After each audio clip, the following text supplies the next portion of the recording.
Many people say that people become softer with age. Well, they don't know me. I am 67, and every year I become more convinced that people are predictable and unreliable creatures, especially when it comes to money and love. I moved to Palm Desert 5 years ago after selling the construction company I had built over nearly 40 years.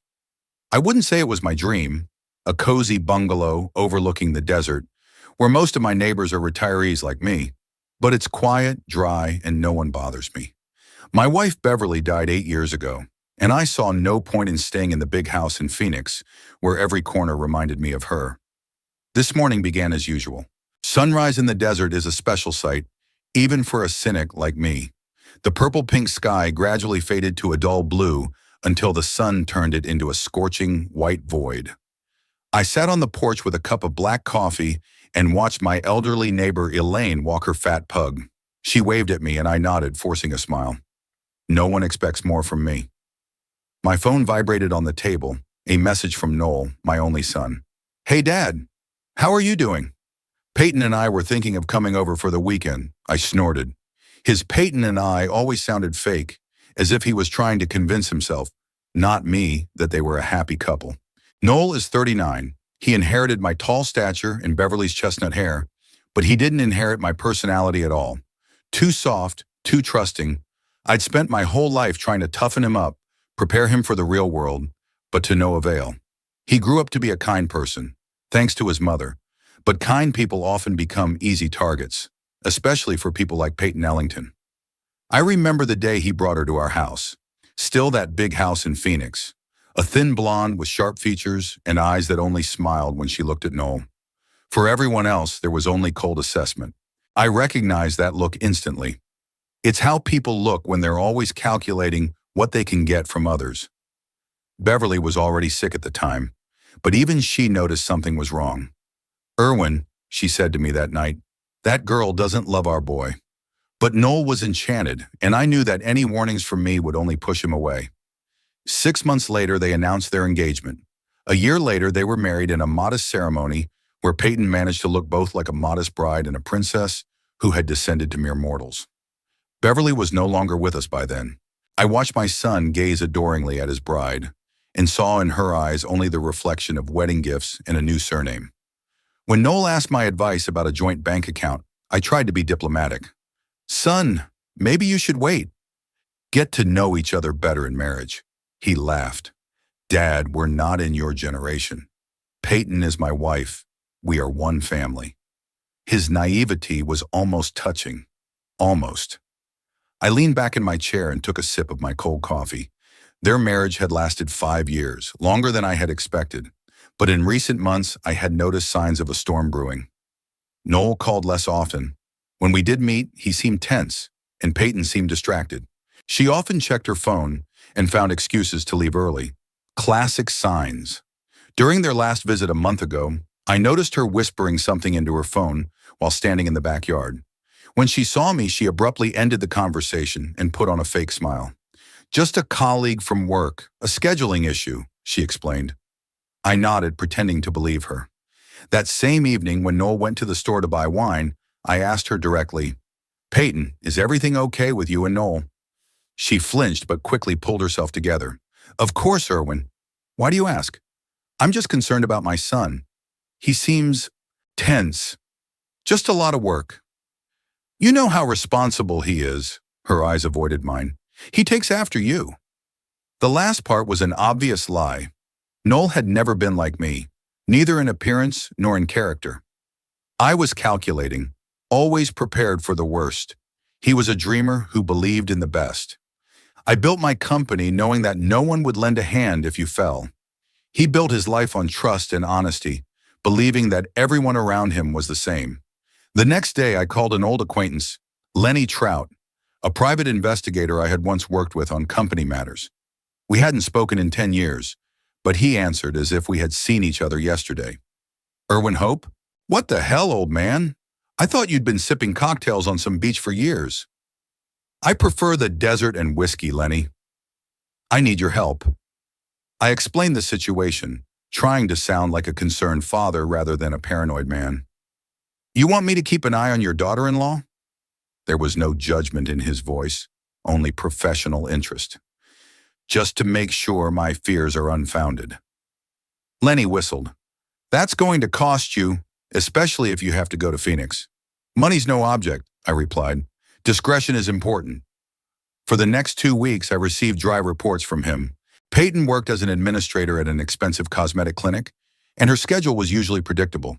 But twice a week, she had a 2-hour break, which she spent not at the cafe across the street, as she told her colleagues, but at a boutique hotel 2 blocks from the clinic. On the 14th day of surveillance, Lenny sent photos. Peyton was entering the hotel with a tall, dark-haired man. In the next photos, they were leaving. She was fixing her hair. He was kissing her on the cheek before they went their separate ways. His name is Reuben Kincaid, Lenny reported. He's a financial advisor who works with several of the clinic's clients. Divorced, no children, has a gambling problem. Do you want me to dig deeper? I thought about it. Part of me wanted to call Noel immediately and tell him everything. But I knew my son. He would either not believe me or forgive her. Neither would solve the problem. No, I had to do something else. Dig deeper, I replied, and keep an eye on her financial activity. I have a suspicion that suspicion was confirmed a week later when Lenny reported that Peyton had started transferring small amounts to a new account opened in her maiden name. Individually, the transfers were inconspicuous, but together they added up to a decent amount. Classic preparation for an escape. What about Kincaid, I asked. Oh, he's an interesting guy, Lenny chuckled. He's only been living under the name Reuben Kincaid for the last 3 years. Before that, he was known as Richard Kowalski. He had problems with the law in Nevada, fraud, forgery, nothing major, but enough to change his name and state. I felt my lips stretch into a cold smile. This was even better than I had expected. Lenny, I need a full dossier on this Kincaid, and keep watching both of them. Over the next few days, I developed a plan, not to save Noel's marriage, that ship was already sinking, but to teach a lesson for Peyton, a lesson for her lover, and most importantly, a lesson for my son. Life is too short to learn solely from your own mistakes. I brought Helen Weverly, an old acquaintance and one of the best family lawyers in Arizona, into the case. We prepared the documents, a retroactive prenuptial agreement that Peyton had never signed, but with a perfect forgery of her signature. Illegal? Absolutely, but effective.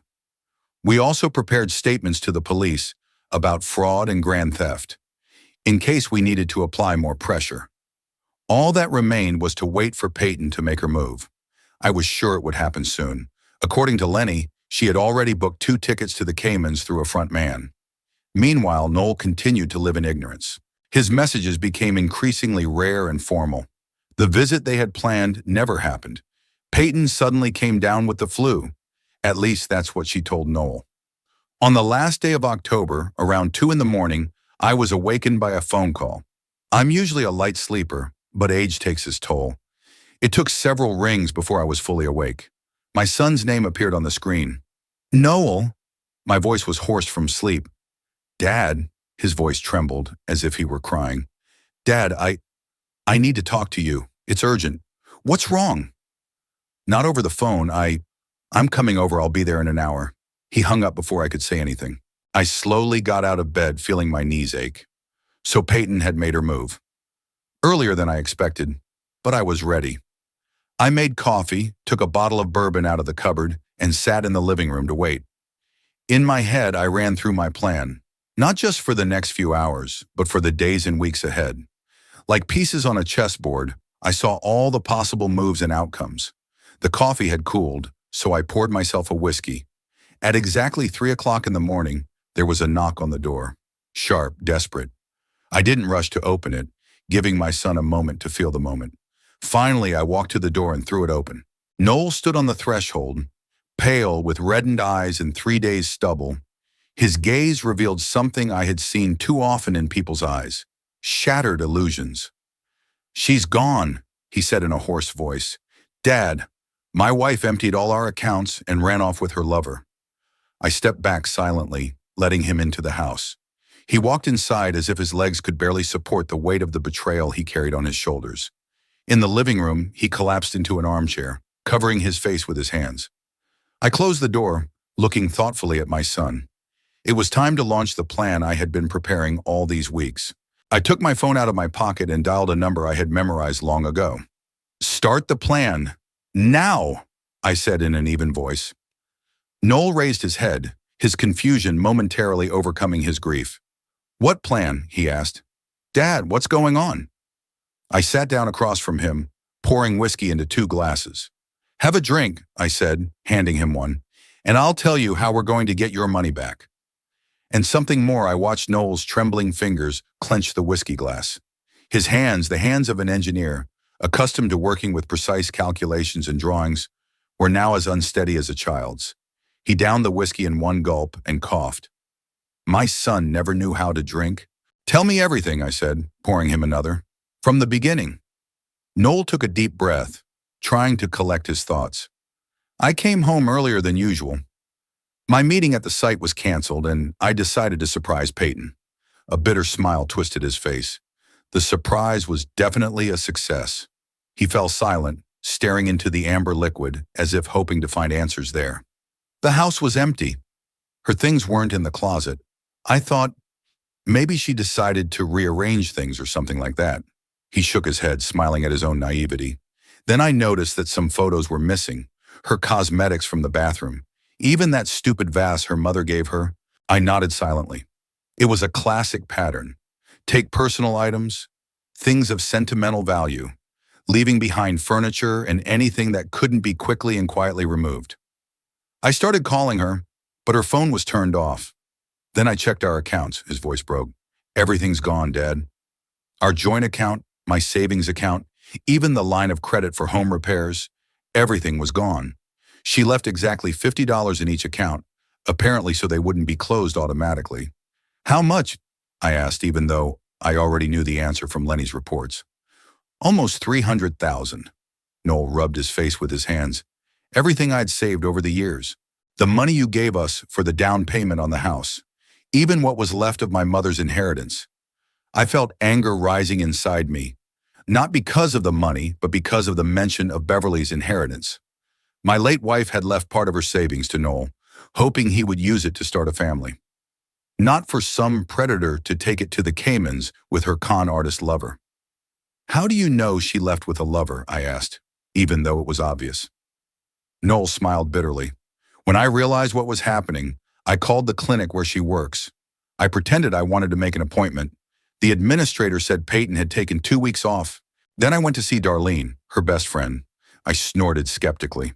I'd seen this Darlene a couple of times. She was just as calculating as Peyton. "And of course, she didn't know anything?" "Not at first." Noel took a sip of whiskey. "At first she denied it, said she had no idea where Peyton was. But when I said I was going to report her missing and the theft to the police, she got nervous.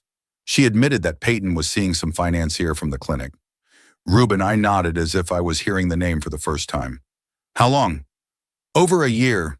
Noel's voice was full of disbelief. "She had been living a double life for a whole year, and I hadn't noticed a thing." What an idiot I am. I suppressed the urge to agree. My son really was blind, but he didn't need my judgment right now. "And what did Darlene say about Peyton's plans?" "Nothing specific. Just that Peyton was talking about a new life and great opportunities, and that this Reuben guy is supposedly some kind of financial genius." Noel clenched his fists.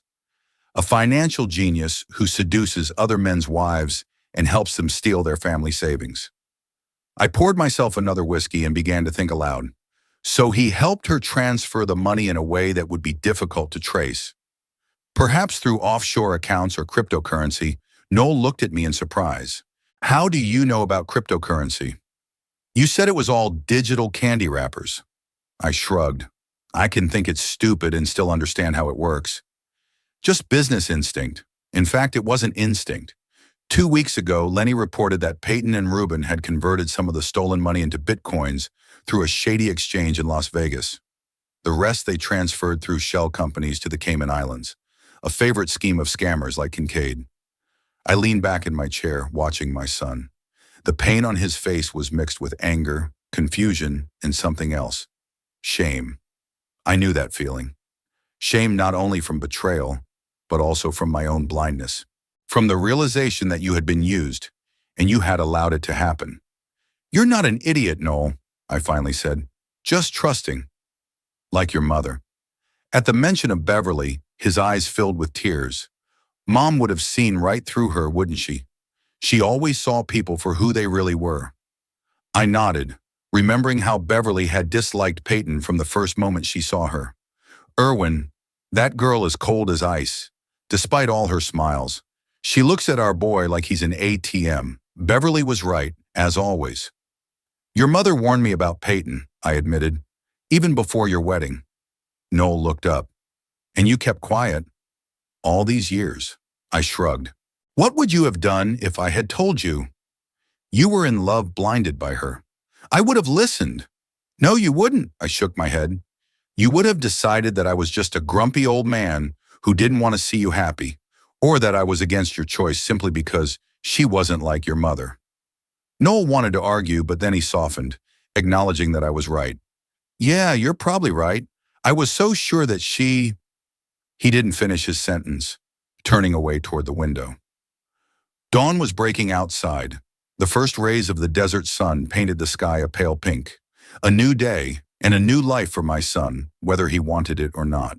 I remembered how I first suspected that something was wrong with Peyton. It was in the 3rd year of their marriage during a family dinner in honor of Noel's birthday. Peyton received a message, glanced at her phone, and her face changed for a moment. Not a smile or a frown. No, something more intimate, like a secret known only to her and the sender. She excused herself and left to respond to a colleague. When she returned, her cheeks were slightly pink and her eyes were shining. Classic signs of a woman talking to someone other than a colleague. At the time, I dismissed my suspicions. After all, my son was 37, a grown man capable of dealing with his own wife. Or so I told myself. But then other signs appeared. Peyton began to stay late at work more often. She started spending weekends with friends at the spa or shopping. New clothes, new hairstyle, new perfume. The classic preparation for entering the dating market, even though she was already married. I began to notice financial irregularities as well. During one of my visits, Noel mentioned that they were now spending more on restaurants and clothes. Peyton says we need to treat ourselves sometimes. We work so hard, he explained with the smile of someone who sees no problem. But my suspicions were finally confirmed 3 months ago, when I arrived unannounced. Peyton opened the door in a silk robe, her hair disheveled, clearly not expecting guests. There were 2 glasses of wine on the coffee table. When I asked about the second glass, she unconvincingly explained that she had been video chatting with a friend and they were virtually drinking together. Complete nonsense. That same evening, when Noel drove me back to the hotel, I made the decision to hire Lenny. Dad? Noel's voice pulled me out of my memories. You said you knew how to get my money back. What did you mean? I looked closely at my son. Despite his age, at that moment he seemed like a child to me. Confused, seeking protection. But sometimes protecting means making someone stronger. Noel, what I'm about to say may seem strange, but I ask you to hear me out before you jump to conclusions. He nodded, his reddened eyes looking at me with hope, a drowning man's last straw. I knew Peyton was cheating on you, I said bluntly. I've known for several months. His face froze as if I had hit him. What? And you kept quiet? Again? Hear me out, I reminded him. I hired a private investigator, Lenny Trout, an old acquaintance who worked with me back in the company days. He followed Peyton, recorded her meetings with this Rubin guy, gathered information. Noel jumped up, knocking over his glass. You spied on my wife? On my family? What right did you have? Sit down. My voice became cold and commanding, the tone I used when I ran the company through difficult times. Sit down and listen to the end. Surprisingly, he obeyed. Maybe it was a habit from childhood, or maybe he just didn't have the strength to resist. I wasn't just following her. I was gathering evidence. Photos, recordings, financial reports. Everything that might be useful if it goes to court, I paused, and I gathered information about her lover. This Reuben Kincaid isn't who he says he is. Interest flashed in Noel's eyes. What do you mean? His real name is Richard Kowalski. 3 years ago, he changed his name and moved from Nevada, where he had problems with the law. Fraud, forgery, nothing major, but enough to ruin his reputation as a financial genius. Noel listened with his mouth open. But how? Why? Why did I do all this? I smiled faintly. Because I'm your father. And I always have a plan in case something goes wrong. Always I stood up and walked over to the bookcase, taking out a thin folder. Here are copies of everything Lenny collected. The originals are in a safe place. Here is the evidence of their connection, financial fraud, Kincaid's past, enough to take them to court or to the police. Noel took the folder with trembling hands and began to look through its contents. His face changed with every page. Disbelief gave way to anger, then shock, and finally something I rarely saw in my son: cold determination. They went to Maui with my money, he said, looking at the photos of Peyton and Ruben on the beach. Last year when she said she was going to a cosmetology seminar. I nodded. That vacation was one of the first red flags Lenny noticed. And here, Noel turned the page, receipts for jewelry purchases. $4,000? She said her earrings cost $300, fake diamonds. Real diamonds, I confirmed. A gift from Kincaid for their relationship anniversary. Noel continued leafing through the file, his face growing increasingly grim. And you knew all along. You were preparing. I wasn't sure she would decide to run away with the money, I admitted. I hoped I was wrong, but it's always better to be prepared for the worst. Noel closed the folder and looked at me, for the first time in a long time, with respect mixed with resentment. Why didn't you tell me sooner? I sighed, searching for words. You wouldn't have believed me, Noel. You would have thought I was bad-mouthing Peyton out of personal animosity, and even if you had believed me, what would you have done? You would have forgiven her. Given her a second chance, and she would have been more careful, but she would have left anyway, just more prepared. He wanted to argue, but then he slowly nodded, acknowledging that I was right. Yeah, I probably would have forgiven her. He ran his hand through his hair. God, I'm such a naive idiot. Not an idiot, just too much like your mother. I sat back down in the chair. Beverly always saw the best in people too, even when it wasn't there. And you always prepare for the worst, Noel remarked. And I'm usually right, I shrugged, especially when it comes to money and relationships. We were silent for a moment. Outside the window, dawn had broken, and the sun began to flood the room with its merciless desert light. So what now? Noel finally asked. Do we go to court? To the police? I shook my head. Courts are long, expensive, and public. And the police, well, they'll do everything they can, but when the money's already in the Caymans, the chances of getting it back through official channels are practically zero. Then what? His voice sounded desperate. Have I just lost everything? The house I'm still paying off?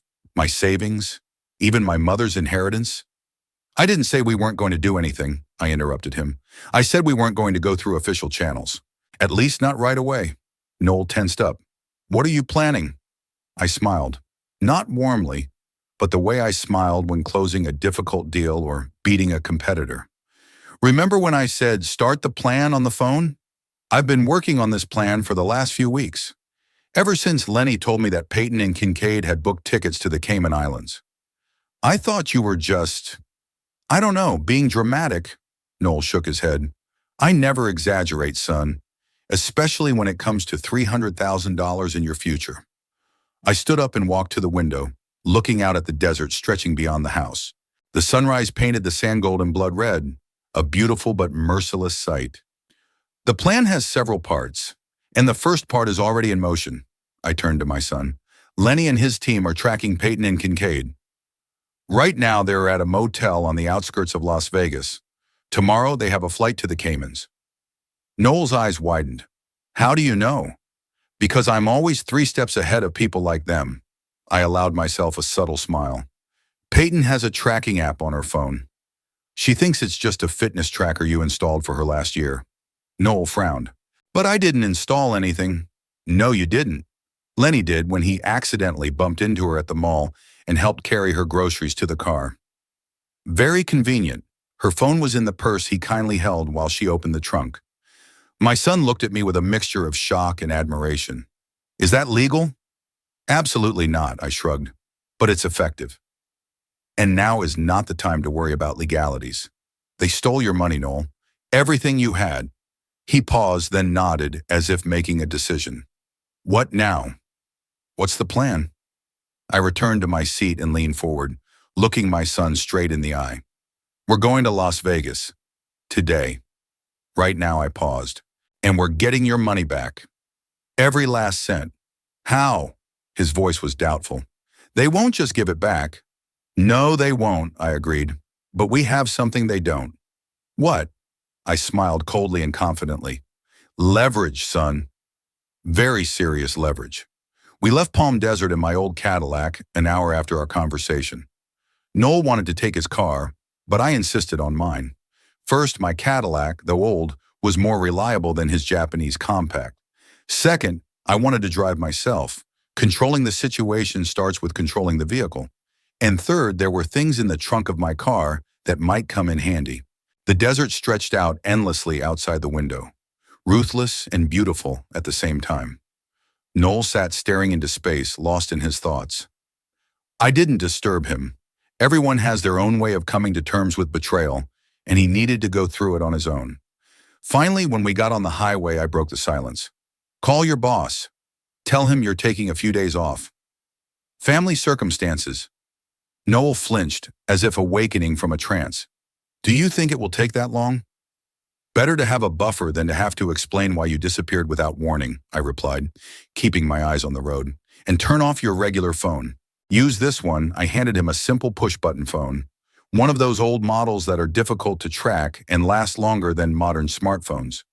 Why? He asked, turning the phone over in his hands, puzzled. Because your smartphone can be tracked. And right now, we need to be ghosts, Noel snorted. You sound like a character in a spy movie, Dad.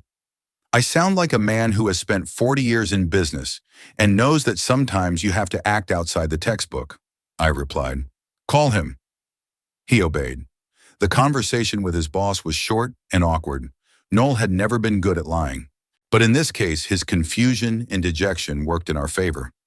He really sounded like a man facing a family crisis. After the call, Noel turned off his smartphone and put it in the glove compartment. Then he turned to me. Now tell me more about the plan. What exactly are we going to do? I took my eyes off the road for a moment to look at him. In my son's eyes, I saw determination mixed with uncertainty. He was ready to follow me, but he didn't understand where we were going. Typical Noel, he always needed a map and directions. First, we'll meet with Lenny in Las Vegas. He'll give us the latest information on Peyton and Kincaid's whereabouts, as well as some documents. I paused.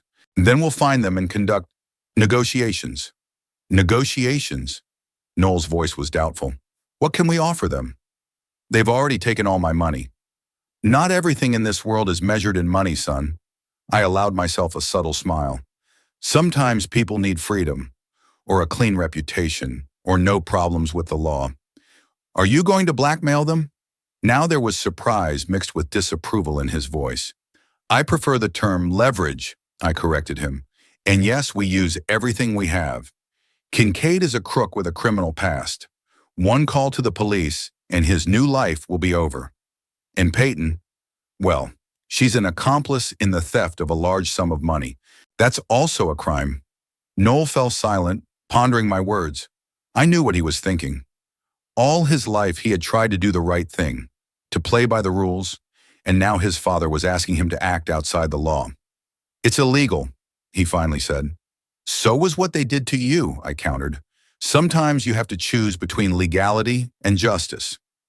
Noel fell silent again. I didn't press him. Everyone has to decide for themselves where their moral boundaries lie.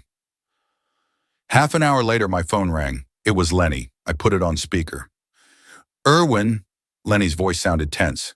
There's been a change of plan. The Lovebirds have decided not to wait until tomorrow. They're leaving the motel in an hour. Looks like they booked an earlier flight. I gripped the steering wheel tighter. Where are they headed? Las Vegas Airport. Flight at 5:30 p.m. to Miami, then on to the Caymans. I looked at my watch, 11 a.m. We had less time than I had expected. We won't make it, I said. Meet us at the motel. We'll intercept them before they leave. It's risky, Lenny replied. This is a public place. There are witnesses. We'll think of something, I said. We'll be there in 2 hours. Keep your eyes on them. I hung up and looked at Noel. Plans have changed. We'll have to move faster. He nodded, and I noticed how his face had changed. Determination had replaced doubt. Maybe there was more of me in him than I thought. I pressed the gas pedal, and the Cadillac surged forward, cutting through the desert air. A confrontation awaited us, and I wanted to be fully prepared for it. On the way, I told Noel more about what Lenny had learned during his surveillance. Peyton and Kincaid had been seeing each other for 14 months, much longer than Noel had thought. Their romance began at the clinic where Peyton worked. Kincaid, as a financial advisor, often visited the clinic to advise some of the doctors on investment matters. At some point, he began to pay special attention to the administrator, Peyton. A classic scheme for seducing a married woman, I explained as we sped down the highway. Noel listened with a stony face. And she fell for it easily? I shrugged. According to Lenny's observations, she was more than ready. Kincaid simply gave her what she was missing: thrill, a sense of risk, and of course the attention of a man who seemed to her to be a successful financier. I gave her everything she wanted, Noel said hollowly. Except the adrenaline rush of the forbidden, I remarked. Some women need that more than stability and honesty. About 6 months into the affair, Kincaid started mentioning opportunities abroad, places where money could be invested with greater returns and lower taxes. The hints became more and more transparent until he finally offered Peyton a new life: escape, money, an exotic island. And she agreed so easily, Noel asked. Just to leave everything. Leave me? Not right away, I shook my head. Lenny intercepted several of their messages. She hesitated for almost a month. She talked about feeling guilty, but Kincaid was persistent. And in the end, she agreed. Noel smiled bitterly. How generous of her, a whole month of hesitation. What about the money? Noel asked after a pause. How did they manage to empty the account so quickly? It was a planned operation, I explained. Over the past 2 months, Peyton gradually gained access to all your accounts. Remember you mentioned that the bank called about changing your password? Noel nodded. She said it was her, that she had accidentally tried to log into the app and forgotten her password. And you believed her, he said, not as a question but as a statement of fact. Of course I believed her. She's my wife. Was my wife, he grimaced. So she methodically collected all the necessary data. And yesterday, while you were at work, she made a series of transfers. Some to cryptocurrency wallets, some to accounts of shell companies in the Cayman Islands. Accounts that Kincaid had set up. And they can't be traced. Noel's voice was filled with despair. It's difficult, but not impossible, I smiled, especially when you have a friend like Lenny who used to work in financial intelligence. We entered the suburbs of Las Vegas. Cheap motels, gas stations, and diners lined the road.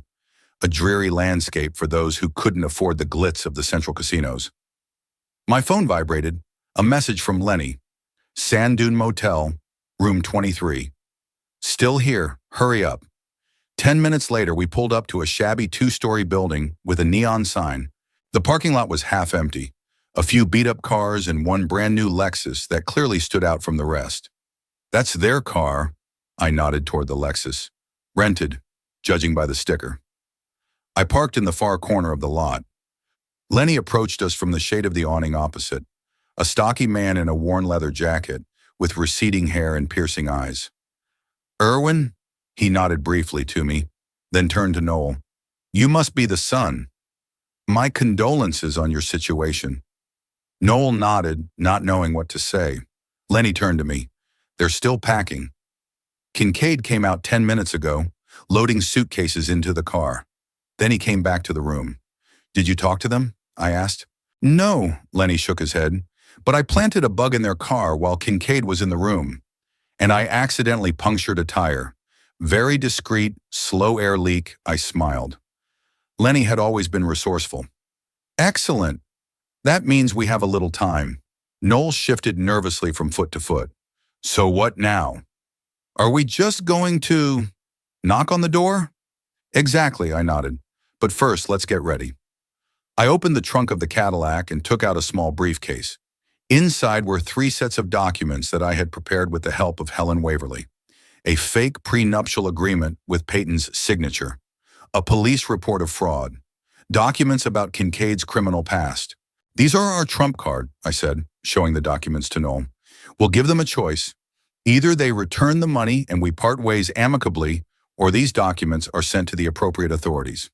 What if they don't agree? Noel asked. They will, I said confidently. Kincaid won't want to go back to prison, and Peyton values his reputation too much to risk a scandal. I turned to Lenny. Are you with us? He shook his head. I'd rather stay here and cover your backs. If something goes wrong, I'll be your backup plan. Are you ready? I asked Noel. He took a deep breath and nodded. I'm ready. We headed for room 23. I could feel Noel tensing with every step. His fists were clenched, his jaw muscles twitching. I put my hand on his shoulder. Stay calm. Anger is a bad advisor in negotiations. I knocked on the door. 3 confident knocks. There was a commotion inside, then muffled voices. The door opened slightly and Peyton's face appeared in the crack. Her eyes widened in shock. Noel? Her voice trembled. Then she noticed me. Erwin, what are you doing here? We came to talk, Peyton, I said calmly, about the money you took. And your companion. I don't understand what you're talking about. She tried to close the door, but I blocked it with my foot. I think you do. And I think we'd better discuss this inside. Without witnesses, a man appeared behind her. Tall, dark-haired, with that particular self-assurance in his posture that con artists have. What's going on, honey? He asked, then saw us. Who's that? That's my husband, Peyton replied quietly, and his father. Kincaid, for that was who he was, froze for a moment. Then his face took on a professionally polite expression. Look, I don't know what Peyton has told you, but this is just a business trip, he began. Stop it, Reuben, Peyton interrupted him. They know. We know much more than you think, Mr. Kowalski, I added, deliberately using his real surname. Now he turned pale too. After a moment's hesitation, Kincaid stepped back into the room, letting us in. The room was small and shabby, with a double bed covered with half-packed suitcases. On the nightstand was an open bottle of champagne and 2 glasses. They were celebrating their successful escape. Noel looked at Peyton as if he were seeing her for the first time. Why? Was all he could say. Peyton lowered her eyes, unable to meet his gaze. Noel, she faltered. It's hard to explain. Try. His voice was colder than I had ever heard it. She looked up and I saw not remorse, but irritation in her eyes. You want the truth? Fine, I'm tired, Noel. Tired of predictability. Of every day being the same as the last. Of your correctness, she practically spat out the last word. You never take risks, never do anything spontaneous. Noel looked as if he had been slapped. I saw his hands clench into fists. And that's why you stole my money? My mother's money. His voice trembled with restrained anger. It was our money, Peyton countered. I had as much right to it as you did. $300,000? Noel shook his head. That's not our money, Peyton. That's theft. Kincaid, who had been silently watching the exchange, decided to intervene. Look, I understand you're upset, but what's done is done. The money has already been transferred and there's no way to get it back. I laughed, interrupting him. Mr. Kowalski, do you really think we came here to beg for charity? I took a folder with documents out of my jacket's inside pocket. Here are some interesting papers. For example, a police report of credit card fraud and a request to reopen the investigation into document forgery in Nevada. Kincaid turned even paler. We have something interesting for you, too. I turned to Peyton. For example, this prenuptial agreement with your signature, dated the day of your wedding. According to it, in the event of infidelity, you are not entitled to any property. I never signed that, Peyton protested. Really? I raised an eyebrow. The handwriting analysis says otherwise. Of course, you can challenge this in court, which will be very public. Peyton turned pale. I knew her weak spot. She always cared about her reputation. What do you want? She asked quietly. It's very simple, I replied. You return the money, all $300,000, and we part ways amicably. No police reports, no courts, no gossip. Kincaid and Peyton exchanged glances. I could see the options running through their minds. What if we refuse? Kincaid finally asked, trying to maintain what little dignity he had left. Then in an hour, these documents will be in the hands of the police, I replied calmly. Noel, who had been listening silently until then, suddenly took a step forward, his face contorted with anger. You! He pointed his finger at Peyton. You destroyed everything we had. 5 years. For 5 years I believed you, trusted you. He turned sharply to Kincaid and, before anyone could react, punched him square in the jaw. Kincaid flew backward, crashing into the wall, and slid to the floor, clutching his face. Noel! Peyton cried, rushing to Kincaid. I grabbed my son by the shoulder, pulling him back. Enough! This won't help. Noel was breathing heavily, his eyes burning with rage. That bastard stole my wife, my money, my life. And he'll pay for it, I said firmly, but not like this.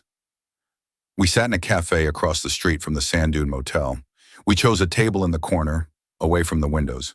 Privacy was more important than the view in this case. Kincaid and Peyton sat across from us, like naughty children in front of their strict parents. Only this was no child's misdemeanor. The theft of $300,000 was a serious offense. After the incident in the room, I insisted on a change of scenery. The motel room was too cramped, too personal for our negotiations. Besides, I didn't want Noel to lose his temper again. In the cafe, under the gaze of strangers, all the participants in our little drama were forced to maintain a semblance of civility. Lenny sat at the next table pretending to read the newspaper. His role was simple, to observe and intervene if something went wrong. Although I didn't expect any problems, Kincaid was too scared, and Peyton valued her reputation too much to cause a scene. So, I put the folder with the documents on the table. Let's discuss the terms of our agreement. Kincaid, still holding his jaw, which was starting to swell after Noel's punch, tried to look businesslike. I already told you that it will take time to get the money back.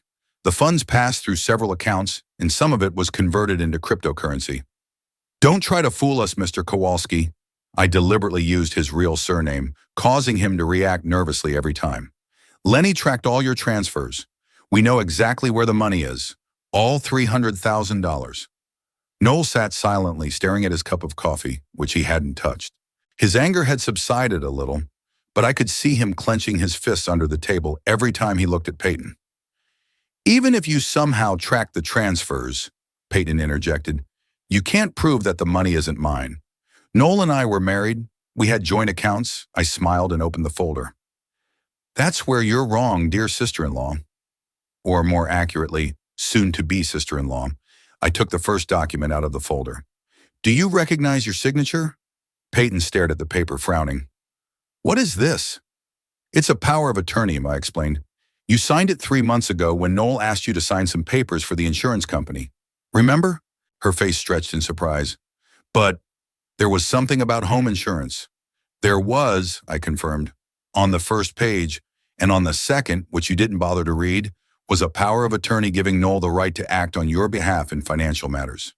I took out the second document, and this is a statement to the bank, signed by you, requesting that all transfers from your accounts be frozen in case of suspicious activity. It's dated yesterday.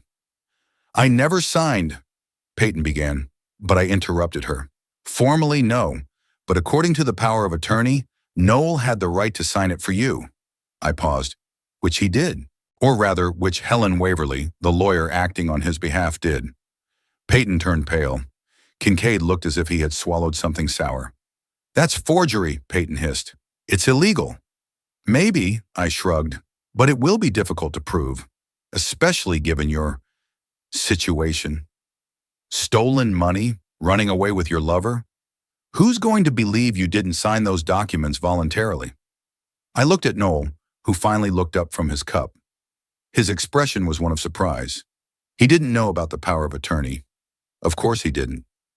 I hadn't let him in on the details of the plan, fearing that his moral principles might get in the way. What's more, I continued, the banks have already begun the process of revoking the transfers.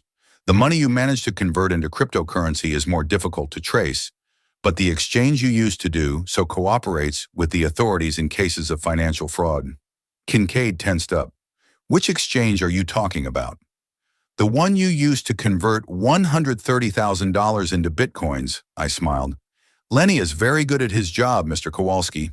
He tracked every cent. Peyton turned to Kincaid, her face showing confusion. Reuben, you said no one could trace these transfers. And no one could, Kincaid snapped. If your damn father-in-law hadn't hired a private investigator. I watched with satisfaction as the rift in their relationship began to widen. That's exactly what I was counting on. When people join forces for money, they quickly start blaming each other when the money is threatened. We're getting off topic, I remarked. Let's get back to our agreement. You return the money, all $300,000.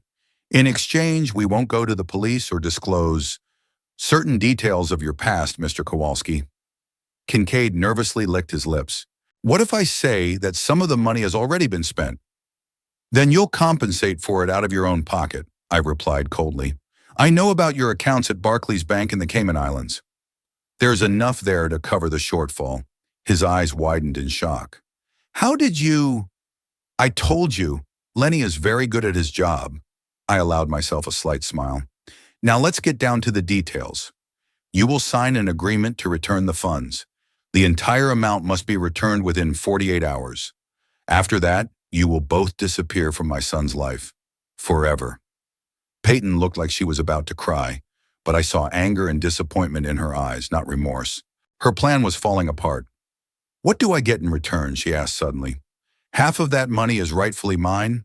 Noel and I were married for 5 years. Noel, who had been silent until then, raised his head sharply. Are you serious, Peyton? After everything you've done, you still dare to talk about rights? His voice sounded genuinely astonished. I understood his feelings. For someone like Noel, who had always played by the rules, such audacity was incomprehensible. We both know your father is bluffing, Peyton turned to me. This prenuptial agreement is a forgery, and so is the power of attorney. It will all fall apart in court. Maybe, I shrugged. But are you willing to take that risk? A public scandal, your name in the papers, your reputation ruined, not to mention a possible prison sentence for financial fraud. Peyton hesitated. I knew her weak spot. She always cared about what others thought of her. Status and reputation were more important to her than money. What do I get if I agree? She finally asked. A clean divorce, I replied. No charges, no publicity. You can start a new life somewhere else. Without Noel's money, of course. Kincaid, who had been sitting dejectedly until then, suddenly sat up straight. What if I can offer you something more than just a refund? He looked at me with a calculating gleam in his eyes. Information that could be valuable to you. I raised an eyebrow. What kind of information? About your competitors. Kincaid leaned forward. I've advised several major players in the construction business. I know their weaknesses, their plans, I laughed. Mr. Kowalski, I sold my company 5 years ago. I'm no longer interested in the intrigues of the construction business. But your son is, Kincaid countered. He works in that field, doesn't he? Noel tensed. I don't need dirty secrets to succeed in my work, he said contemptuously. Noble, Kincaid curled his lips, but not very practical. In this world, those who have information win. In this world, those who don't steal from their loved ones win, Noel retorted. I looked at my son in surprise. There was a harshness in his voice that I hadn't noticed before. Perhaps this painful experience was beginning to change him after all. Enough bargaining, I steered the conversation back on track. The terms are not negotiable. You return the money, every last cent. In return, you get freedom from prosecution. I took another document out of the folder and placed it in front of them. Here's the agreement. Sign it. Kincaid took the paper and began to read. His face grew darker with every line. It says here that we have to return the money within 24 hours, he looked up. You just said 48. I changed my mind, I replied coldly. 24 hours. Starting now, Peyton looked like she was ready to kill me. Kincaid continued to study the document. What's this?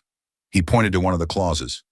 The parties agree not to contact Noel Hope, his family, or anyone associated with him for an indefinite period of time. That's practically a lifetime ban on communication. Exactly, I confirmed. You disappear from our lives. Forever, Peyton finally couldn't take it anymore. That's not fair. You can't just erase 5 years of my life. You erased them yourself, Noel replied quietly, looking her straight in the eye. The moment you decided to steal our money and run away? Peyton looked away, unable to withstand his direct gaze. I could see her struggling with herself. Pride versus practicality. Finally, practicality won out. Fine, she exhaled. We'll pay the money back. But I need something to start over with. You have your salary, Noel replied. And the $10,000 you withdrew from your personal account 2 weeks ago. That's enough. I looked at my son in surprise. He knew about the withdrawal? But how? I hadn't mentioned it. I'm not as blind as you think I am, Noel said, as if reading my mind.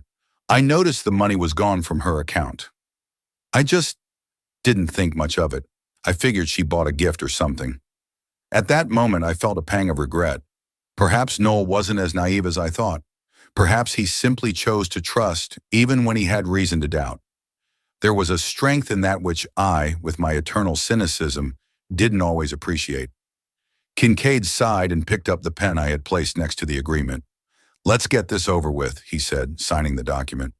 Peyton hesitated for a few more seconds, then signed as well. Her signature was sharp and angular, reflecting her inner state. Now for the details, I took the agreement and put it in a folder. You both will immediately begin the process of returning the money. Lenny will be watching your every move. If you try to cheat or run away, the consequences will be unpleasant. How are we going to do that? Kincaid asked. The banks are closed until morning. There's such a thing as online banking, Mr. Kowalski, I smiled. Start by canceling your flight to the Cayman Islands and getting a refund for your tickets. Then transfer the funds from your secret account back to Noel's account. Convert the cryptocurrency back to dollars. You have 24 hours. The clock is ticking.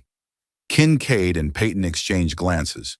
I saw something flash in their eyes, perhaps a last thought of resistance. But the moment passed quickly. They were cornered, and they knew it. Do we have a choice? Peyton asked bitterly. There's always a choice, I replied. Just some are worse than others. We got up from the table. Lenny also stood up, ready to follow Kincaid and Peyton to make sure they kept their end of the bargain. When we got to the parking lot, Noel finally asked the question I knew had been bothering him all this time. Why didn't you tell me about the power of attorney? And all these documents? I looked at my son. His eyes showed a mixture of admiration and reproach. Because you wouldn't have agreed, I replied honestly. You would have said it was wrong, unfair, maybe even illegal, and you would have been right. But sometimes to beat the wolves, you have to become a wolf yourself. Noel thought about my words.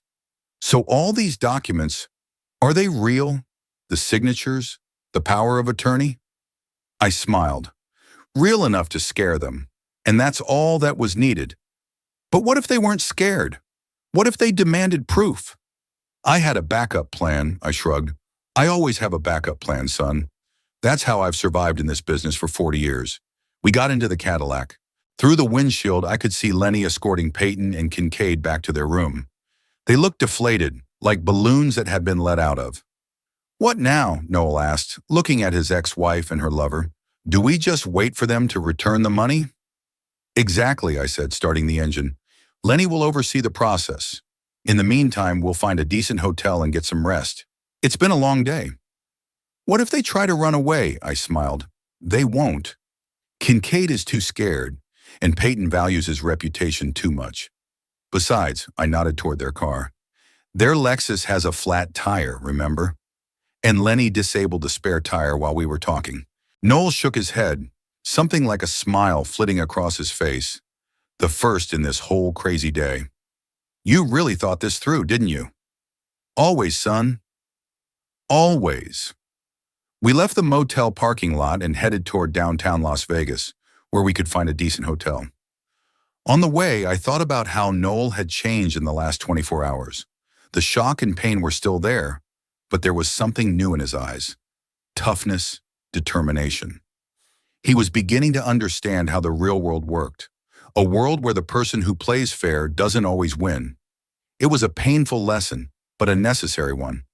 I always knew that sooner or later, Noel would have to learn it. It's just a shame that it cost him his marriage and his faith in people. But perhaps it wasn't such a high price to pay to become stronger. To learn how to defend yourself in a world where predators are always looking for easy prey.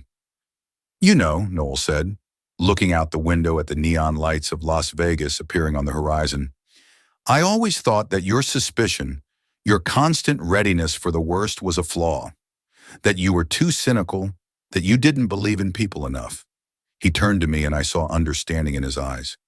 But now I see that you were right. All this time you were right. I said nothing. What could I say? That sometimes I regretted my cynicism? That I envied his ability to see the good in people, even when they deceived him? That deep down I wished I were wrong in my gloomy predictions? Instead, I just nodded and focused on the road. Another day of struggle awaited us. For money, for justice, for Noel's future. And I was ready for this struggle as I had been ready my whole life. Because in this world, it's not the strongest or the smartest who survive. It's those who are best prepared. The morning in Las Vegas greeted us with relentless sun and a call from Lenny. We stayed at a decent hotel on the Strip, not the most expensive, but not one of those where the sheets are changed once a month. I insisted on 2 rooms. Noel needed space to digest everything that had happened. The phone rang at exactly 7 in the morning. I always wake up early, so I had already taken a shower and ordered coffee to the room. "Erwin," Lenny's voice sounded tense. "We have a problem." I was instantly alert. "What is it?" "Our lovebirds tried to escape during the night. They called a taxi to get to the bus station. And I intercepted them." Lenny's voice sounded satisfied. "I noticed them in time and convinced the taxi driver that they were feeling ill and it would be better to cancel the trip. They tried to run off with the money." I began to get annoyed. Did they really think they could cheat us? "Not exactly," Lenny chuckled. "They've already started the process of returning the money, as we agreed. They canceled their tickets to the Caymans and returned about $50,000 to Noel's account. But then apparently they decided it would be better to disappear before it was too late." I sighed deeply. Typical behavior for people like them. First, they make a gesture of goodwill to lull you into a false sense of security, and then they try to slip away. "Where are they now?" "In their room." Under my supervision, Lenny's voice took on a steely tone. I explained that the next attempt to escape would have more serious consequences.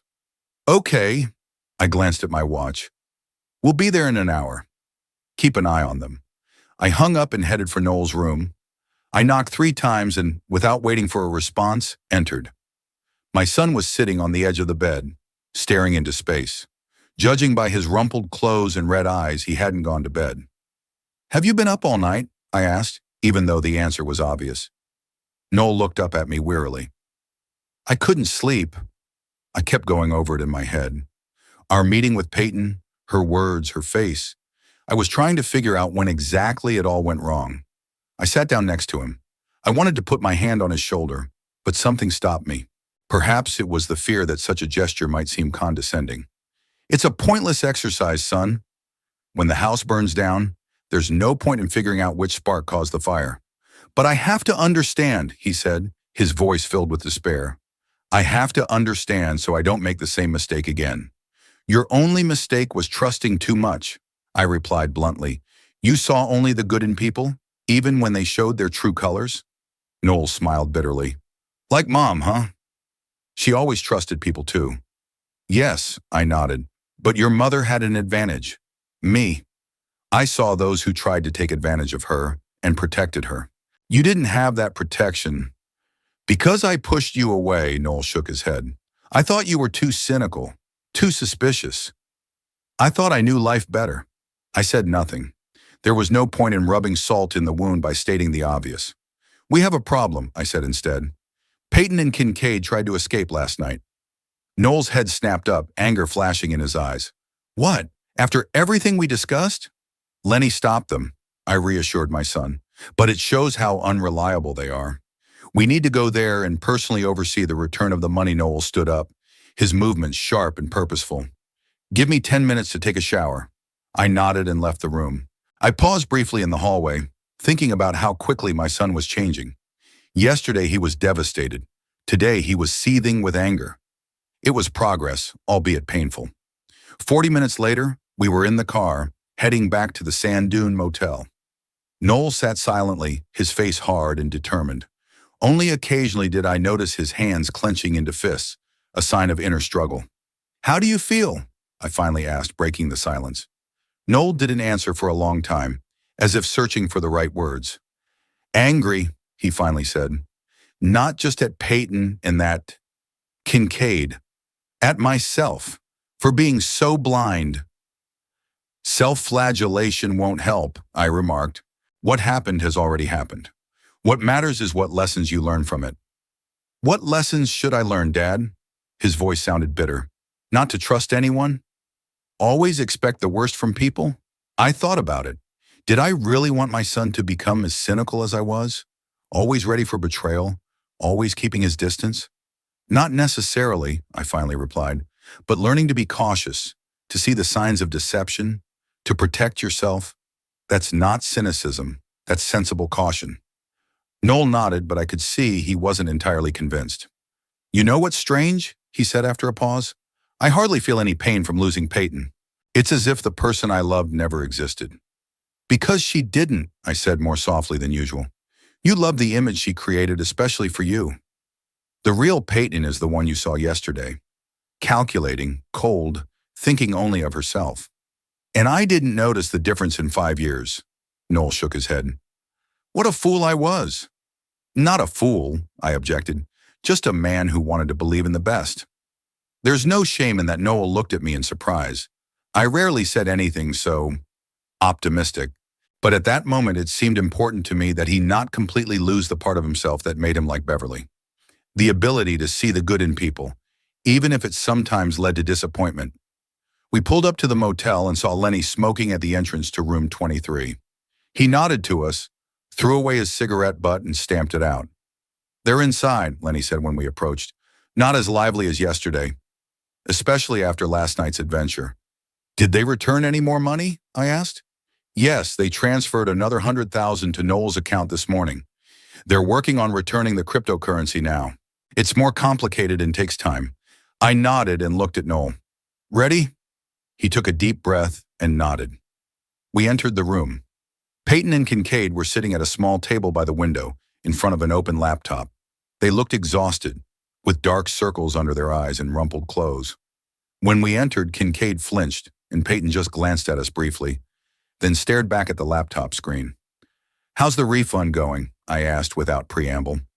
Kincaid cleared his throat. We've already refunded about $150,000. We're working on the rest. And your nighttime excursion? I raised an eyebrow. Was that part of the refund process too? Peyton finally looked up. Her eyes showed a mixture of fear and defiance. We just wanted a drink. There isn't even a decent bar in this dump. At 3 in the morning? With luggage? Lenny chuckled behind us. Interesting choice of time for a cocktail. Kincaid shot Peyton an annoyed look, as if reproaching her for her poor lie. Listen, he said, trying to sound businesslike. We're doing our part of the deal. The money is coming back. It just takes time. Cryptocurrency can't be converted instantly, especially amounts like this. You have, I glanced at my watch, 16 hours left before the deadline. After that, the documents will be sent to the police. We'll make it, Kincaid licked his lips nervously. We just need a little leeway. Constant surveillance only slows down the process. Mr. Kowalski, I smiled without a trace of amusement. After your nighttime escapade, you lost the right to any freedom of action. From now on, your every move will be monitored. Noel, who had been silent until then, suddenly stepped forward and looked at Peyton. Why? He asked quietly. Why did you do it? And don't give me that boring routine again. I want to know the real reason. Peyton looked taken aback. She clearly hadn't expected such a direct question, especially asked in such a calm tone. I already told you. No, Noel interrupted her. You gave me an excuse. Now I want the truth. I deserve that much. Something in his voice, in his direct gaze, silenced her. Then she sighed as if giving in. The truth is, I never wanted what we had, Noel. The house in the suburbs, the neighbors, the weekend barbecues. That life suffocated me. You could have just left, Noel remarked. Get a divorce. Why steal money?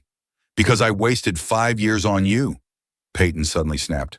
5 years of pretending, smiling, playing the perfect wife. I deserve compensation. I watched my son's face. Not a muscle moved, though I knew Peyton's words must have cut him like a knife. He was growing stronger right before my eyes. So, our marriage was just a job to you? Noel asked quietly. And 300,000 is your salary? Peyton looked away. You wouldn't understand. No, I understand. Noel's voice remained calm, but there was a steely edge to it. I understand that you used me, that it was all a lie. Every kiss, every I love you, every moment I thought was special.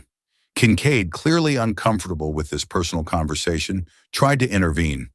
Maybe we should get back to business? Time is short and we need to finish the translations.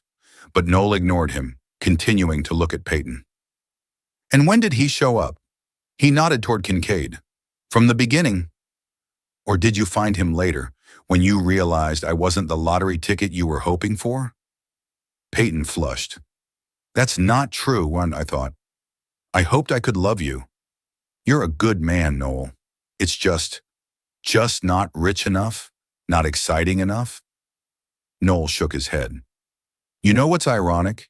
If you had just asked, I would have given you the money for a fresh start, without all this betrayal. Peyton finally looked him in the eye. Really?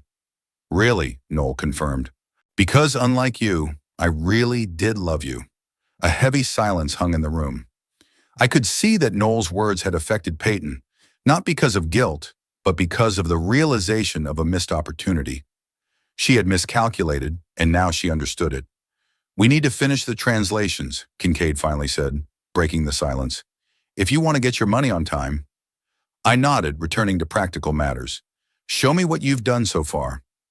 We spent the next few hours watching the money return process. Kincaid turned out to be quite skilled at financial manipulation. Not surprising, given his past. He successfully converted the cryptocurrency back into dollars, albeit with some losses due to exchange rate fluctuations. Then he began the process of transferring funds from offshore accounts back to Noel's account. Lenny watched his every move, occasionally offering advice or pointing out mistakes. I was impressed by my old friend's professionalism. He really knew all the ins and outs of financial transactions. Peyton was mostly silent, only occasionally answering Kincaid's questions about passwords and access to her accounts. She looked lost, as if she was only now beginning to realize the consequences of her actions. Noel kept his distance, watching the process with a stony face. He intervened only once, when Kincaid suggested leaving some of the money for operating expenses. Every last cent, Noel said firmly, or there will be no deal. By evening, most of the money had been returned. About 40,000 remained, which, according to Kincaid, was stuck in the international transfer process and should be credited to Noel's account within 24 hours. That's the most we can do right now, Kincaid explained. Bank transfers between countries are not instantaneous, especially when it comes to jurisdictions like the Cayman Islands. I looked at Lenny, who nodded, confirming that Kincaid was not lying. Okay, I agreed. But until all the money's returned, our agreement is not in effect, and you two remain under observation. But we've done our part of the deal, Kincaid protested. The process is underway. The money is on its way. The process is underway, but it's not complete, I replied coldly. And after your attempt to escape last night, I'm not inclined to trust your word. Kincaid wanted to argue, but Peyton put her hand on his shoulder, stopping him. He's right, Reuben. It's our own fault. Let's just end this. Her voice sounded tired and resigned. The game was over, and she knew it. We left the room, leaving Lenny to continue the surveillance. I suggested that Noel have lunch at the cafe across from the motel, and he agreed, though without much enthusiasm. The cafe was almost empty, just a couple of truckers at the bar and an elderly couple in the far corner. We ordered coffee and sandwiches, though I doubted Noel would be able to eat anything. How are you feeling? I asked when the waitress had left. Noel was silent for a long time, as if the question had taken him by surprise. I don't know, he finally replied. Empty. It's as if everything I thought was real turned out to be a facade. And now all I see are bare walls, I nodded, understanding the feeling. Betrayal always leaves a void behind. It will pass, I said. Not right away, but it will pass. I'm not sure I want it to pass, Noel said, staring out the window at the deserted landscape. Maybe I need to remember this feeling. Like a vaccine against future mistakes. In his words, I heard an echo of my own thoughts many years ago, after my first major betrayal in business. I also wanted to keep the pain as a reminder, as protection, and in a sense I succeeded. Too well. Pain is a bad teacher, son, I said gently. It only teaches fear, and fear is not the best advisor in life. Noel looked at me in surprise. You always told me to be careful, to trust people less. Caution and fear are different things, I said, taking a sip of coffee. Caution allows you to see danger and avoid it. Fear makes you see danger everywhere, even where there is none. Noel thought about my words. I saw understanding flash in his eyes. And you? Are you afraid? The question caught me off guard with its directness. I had never admitted my fears to anyone, not even Beverly, especially my greatest fear, losing those I love. Sometimes, I replied honestly, but I try not to let fear control my decisions. Noel nodded as if my admission had helped him see something new.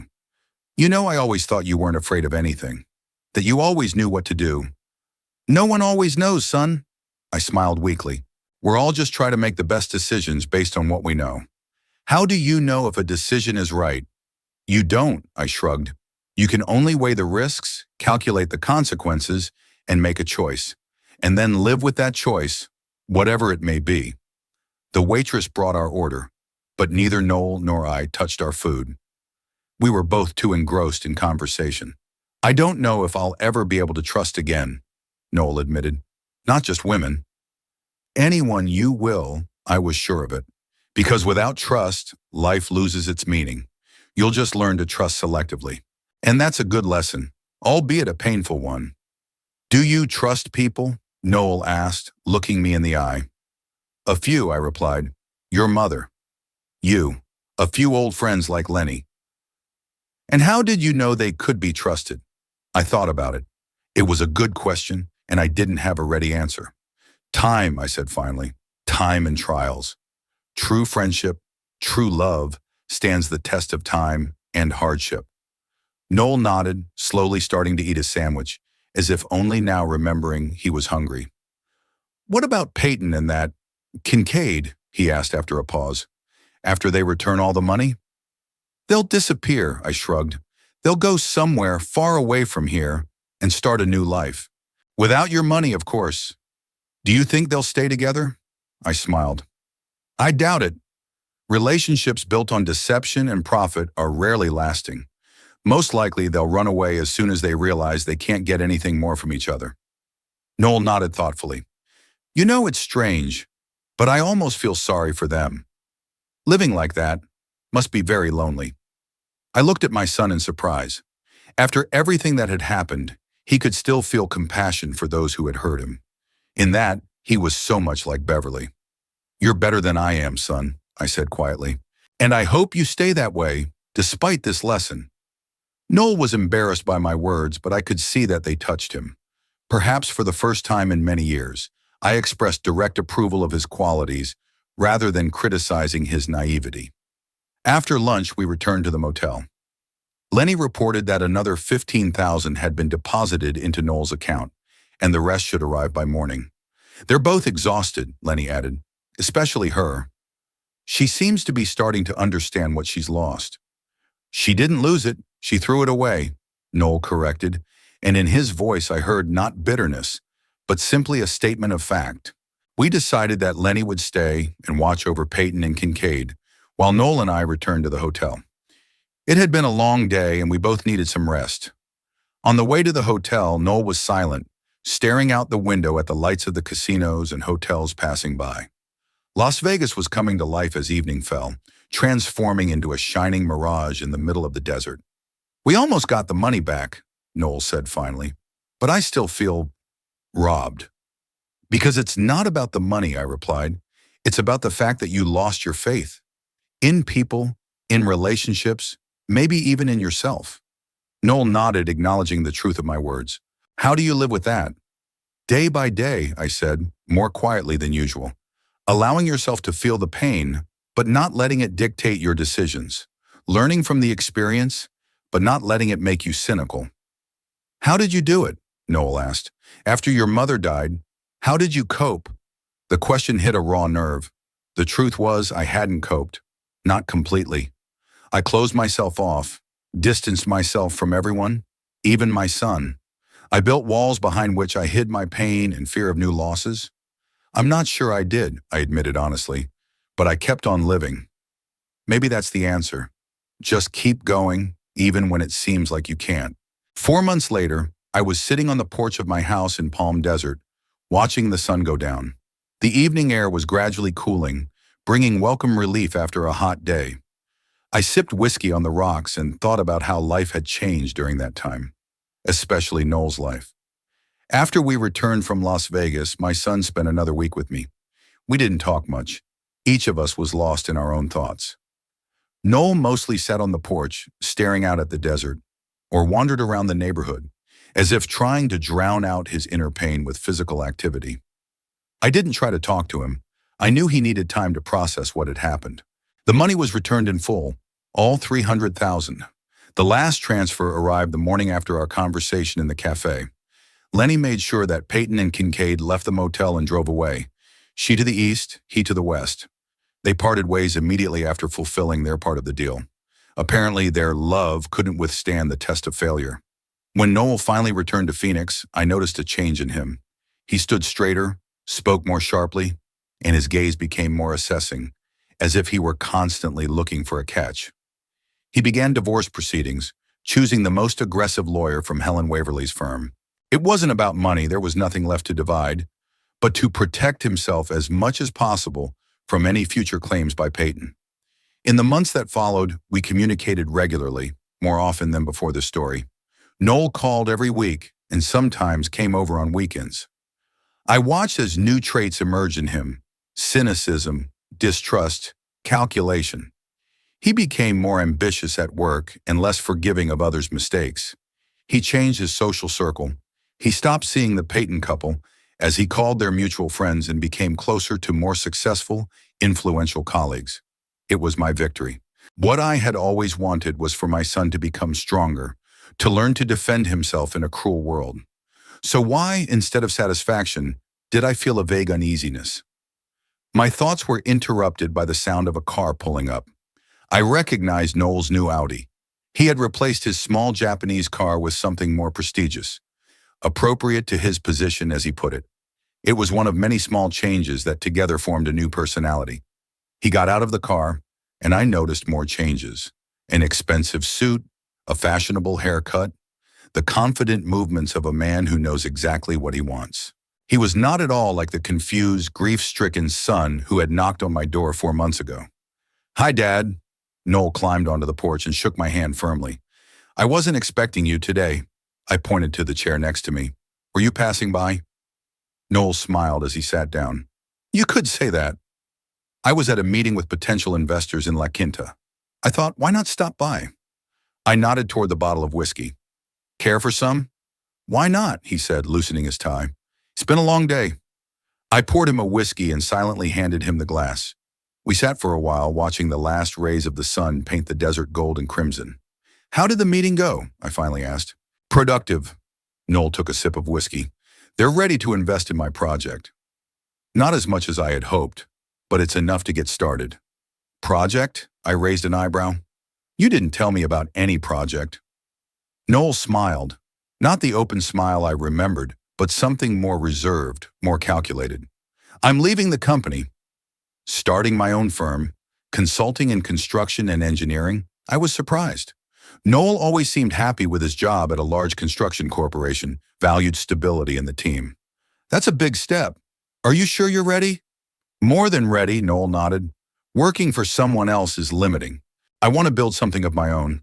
On my own terms, I recognized those words, almost verbatim what I had said when I started my business 40 years ago. It was like listening to an echo from the past. "And when did you make that decision?" "It was a gradual process," Noel shrugged, "but I made the final decision after the incident with Mitchell." "Mitchell? I don't remember him mentioning that name." "My boss," Noel explained. "He made me take the blame for a failed project that he himself had ruined. I could have resisted, but I decided it was a good reason to leave and start my own business. I waited for the right moment, gathered evidence of his incompetence, and used it as leverage to get good references and compensation. I looked closely at my son. 6 months ago, he would have simply swallowed the injustice, or, at best, directly expressed his dissatisfaction. Now he was thinking strategically, calculating his moves, using leverage, just as I had taught him. "Sounds ineffective," I said cautiously. "Exactly," Noel nodded.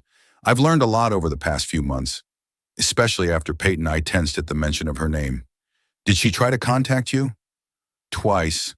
Noel took another sip of whiskey. "First, she sent a long letter of apology. Then she tried to call. I didn't answer." "Right," I nodded approvingly. "There's no point in going back to the past." "It's not about the past," Noel shook his head. "It's just that there's no point in wasting time on people who aren't useful." Something in that phrase made me flinch inwardly. People who aren't useful. Such a cynical, cold attitude. I often thought that way myself, but hearing it from Noel was wrong. "Do you know what's going on with her now?" I asked, trying to understand how deep the changes in my son had gone. "I know," Noel shrugged. "I asked Lenny to keep an eye on her." Just in case, I looked at him in surprise. "You hired Lenny? Without me?" "You gave me his contact information yourself," Noel reminded me. "You said he might come in handy in the future." I took his advice. I did give him Lenny's contact information, but I didn't expect my son to use a private investigator to spy on his ex-wife. "And what did he find out?" I asked, not sure I wanted to know the answer. "Nothing much," Noel said, sounding uninterested. "She moved to Albuquerque and got a job as an administrator at some clinic. She lives alone and doesn't make much money. Fair punishment, I think." There was no malice in his voice, just a cold satisfaction that justice had prevailed. But the lack of compassion bothered me. The old Noel, despite the pain of betrayal, would have found the strength, if not to forgive, then at least not to rejoice in other people's misfortunes. "And Kincaid?" I decided to continue the conversation. "He's even worse off," Noel smirked. "He tried to pull a scam on another client of that clinic and got caught. He's now under investigation for fraud. And that makes you happy?" I watched my son's reaction closely. "No, it doesn't," Noel shrugged. "It just confirms what you always said. In the end, people get what they deserve." I never said such words. On the contrary, I have always believed that the world is unfair, and that is precisely why one must be prepared to defend oneself. But Noel seemed to have created his own version of my philosophy, a harsher, more cynical one. "You know, son," I said cautiously, "being prepared for the worst does not mean wishing it on others." Noel looked at me with slight surprise. "I don't wish them harm. I just don't feel sorry that they got what they deserved." We fell silent again. The sun had completely disappeared below the horizon, and now twilight enveloped the desert. I turned on the lights on the porch, creating an island of light in the gathering darkness. "I met someone," Noel said suddenly, changing the subject. "A woman?" I was surprised. I didn't expect him to be ready for a new relationship so soon. "Lorraine Brooks," Noel nodded. "She's a lawyer, works for a firm that represents one of my investors." "And how long have you been seeing each other?" 2 months. Noel took a sip of whiskey. "But I'm not rushing into anything. I did a little research on her past, her finances, her connections. Everything's clean." I stared at my son. "You check out the women you date?" "Of course." He looked at me like I was a naive child. "After Peyton, I'm not taking any chances. It's better to know everything in advance than to get an unpleasant surprise." I didn't know how to respond. On the one hand, his caution was understandable. On the other hand, a relationship that began with scrutiny and suspicion was unlikely to become the basis for something sincere and deep. "And does she know about your investigation?" "Of course not," Noel shook his head. "That would ruin everything. Women love mysteries and secrets, don't they?" There was something cynical, almost contemptuous in his voice when he spoke of women, as if they were not human beings, but some kind of alien creatures to be studied and manipulated. "Relationships shouldn't start with secrets and mistrust, son," I said gently. "Really?" Noel raised an eyebrow. "Didn't you and Mom keep some things from each other? Were you always completely honest with her?" The question hit a nerve. It was true that I didn't always tell Beverly about the difficulties of the business, about some of the questionable decisions I had to make, but that was out of a desire to protect her, to spare her unnecessary anxiety. It wasn't because I didn't trust her. Your mother and I trusted each other, I said firmly, even if we sometimes kept details to ourselves. Exactly, Noel nodded, as if I had confirmed his point of view. All relationships are built on selective truth. I'm just more systematic in my approach. I realized the conversation was going nowhere. Noel had taken what he wanted from my philosophy and distorted it into something harsher, more cynical. And now he was using my own arguments against me.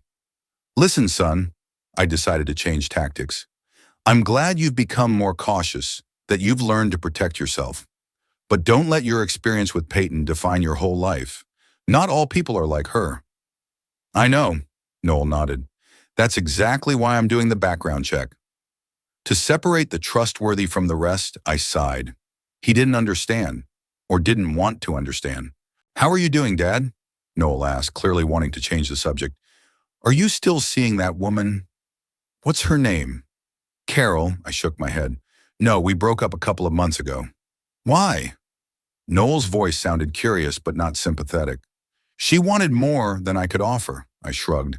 It's hard to change habits at my age. In reality, Carol left because she said I was emotionally unavailable, that I kept her at a distance, not allowing her to truly get to know me. She was right, of course.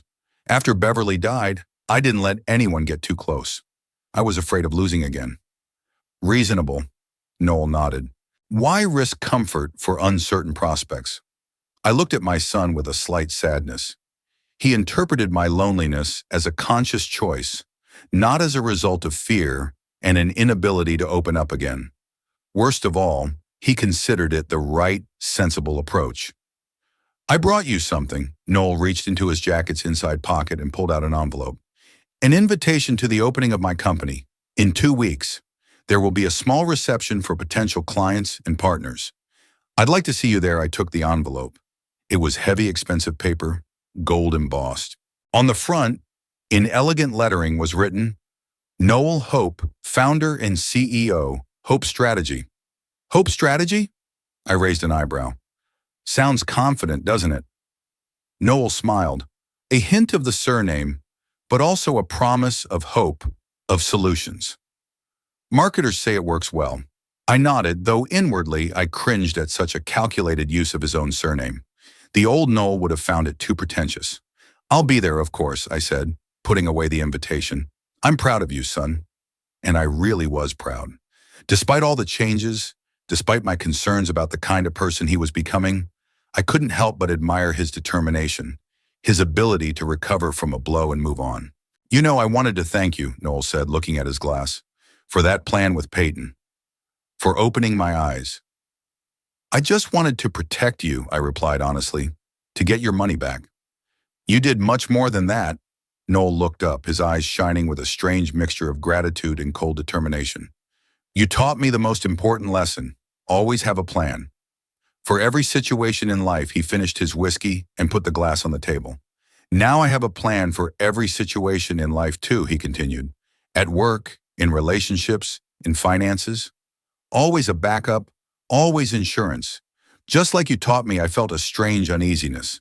Yes, I had always been a proponent of foresight, planning, and preparing for the worst, but not to the extent that it became the main principle of life, supplanting spontaneity, trust, and joy. Son, I began cautiously, planning is good, but life cannot be completely planned. Sometimes you just have to live, trust, take risks. Noel looked at me with slight surprise. It's strange to hear that from you. You always said the opposite. Maybe I wasn't entirely right, I admitted, or rather not entirely right. Caution is good, but not to the point of turning life into a constant wait for a blow. Noel was silent, pondering my words. Then he shook his head. I'm sorry, Dad, but I can't agree. Not after what happened to Peyton, not after what I've seen at work, in business. The world is cruel, and the only way to survive is to be tougher, smarter, more calculating. I looked at my son and saw myself reflected in him. the cynical, cold person I had become after Beverly's death, which, to be honest, I had been even before her death, but she had softened my rough edges and brought warmth and light into my life. And suddenly I realized what I had done. I had created a monster in my own image. I took Noel's best qualities, his openness, his ability to see the good in people, his sincerity, and methodically destroyed them, replacing them with my lessons, with my cynicism, with my distrust. I wanted to protect him, but instead I took away what made him special, what he had inherited from Beverly. Son, I tried again, don't become me. Don't make my mistakes mistakes. Noel frowned. You built a successful business, provided for your family, always stayed one step ahead of the competition. What mistakes? I lost the ability to trust, I said quietly. I lost the ability to truly love after your mother died. I lost touch with you for many years because of my stubbornness and pride. These are not victories, son. These are defeats. Noel looked at me with incomprehension, as if I were speaking a foreign language. You taught me how to survive, he said firmly. I am grateful for that. But life is more than survival. I felt desperate, trying to get through to him. It's about connections, trust, love, everything that makes us human, not just predators fighting for a place under the sun. Noel shook his head, and in his eyes I saw not anger or rejection, but something worse, condescending pity. It was as if he were looking at a naive old man who didn't understand the realities of life. I'm sorry, Dad, but I prefer your old lessons, he said softly. They seem more practical to me. He glanced at his watch and stood up. I have to go. I have to get up early tomorrow. Lots to do. I got up too, feeling heavy-hearted. We hugged, formally without any real closeness. Once, long ago, hugs with my son were filled with warmth and love. Now it was just a social ritual. See you at the opening, Noel said, heading for the door. And thanks again for everything.